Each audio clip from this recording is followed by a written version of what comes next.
조드레박 신부의 영적 일기. 주님의 평화를 빕니다. 제가 사제 서품을 받고 본당으로 부임받은 후에 제일 어려웠던 말이 있습니다.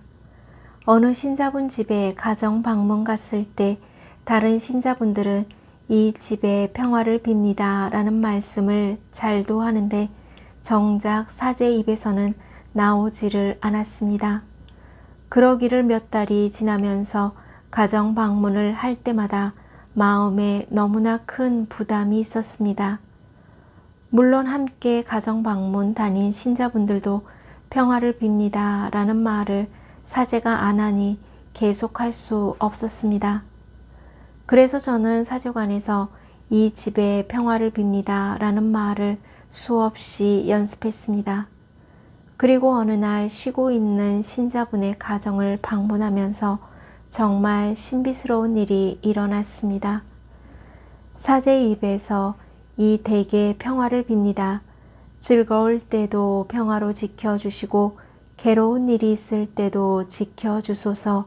아멘 하고 기도했습니다. 그러자 자매님이 서럽게 옵니다. 모든 신자분을 밖에서 기다리게 하고 자매님의 이야기를 들어보니 아무도 알지 못하는 일을 겪고 있었습니다. 그동안 기도하면 내 가정이 평화로 지켜진다 라는 생각을 못했다고 합니다. 그리고 자매님은 기도를 다시 시작하고 냉담을 풀었습니다. 물론 그 자매님의 가정에 좋지 않은 일들은 그대로 있었지만 먼저 자매님은 기도를 다시 회복했습니다. 그리고 그 집에 평화를 찾게 되는 신비를 보게 됩니다. 바로 기도를 회복하면 다시 가정의 평화를 얻게 되는 것입니다. 오늘 복음을 보면 자케오는 예수님을 기다리고 계셨습니다.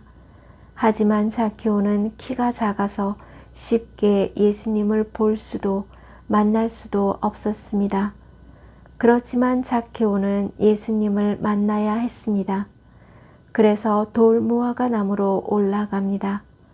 무슨 일이 있어도 어떤 일이 있어도 저분을 만나야 한다라는 생각뿐이었습니다. 그런데 예수님께서 가까이 오시자 자케오에게 고민이 하나 생겼습니다. 저분을 어떻게 누구라고 불러야 하지?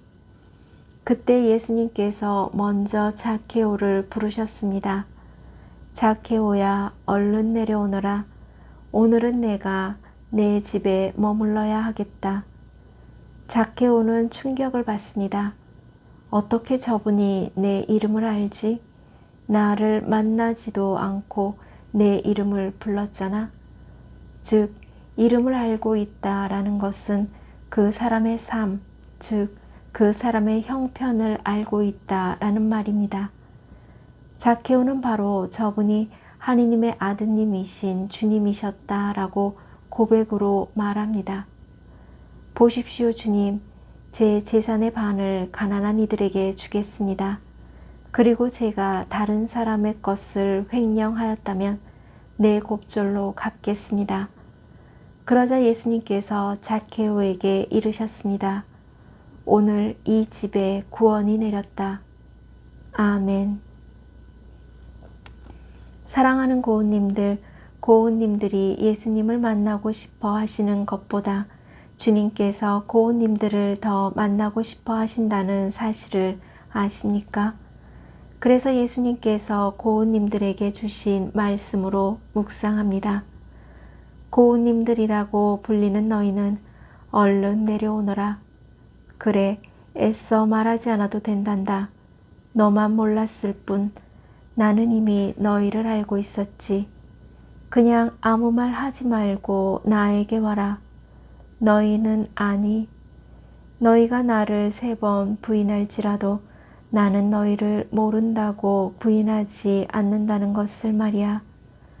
고운님들아, 이것이 나의 자애이고 평화이란다. 그래서 고운님들도 돌무화과 나무로 올라가 기도합시다. 주님, 저희가 여기 있음을 알고 계시나이다. 그대로 보아주시옵소서. 당신의 자애는 저희가 살아가는 힘입니다. 아멘.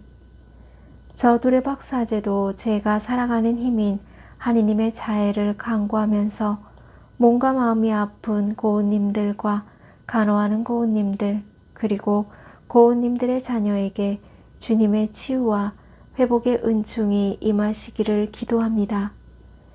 영적 일기를 마무리하면서 주님께서 고은님들의 이름을 각자 부르시며 고은님들과 함께 하심을, 고은님들을 용서하심을, 고은님들을 인도하심을 늘 잊지 않고 살아가면서 치유와 회복의 은총을 누리시기를 주님의 이름으로 강복합니다. 아멘.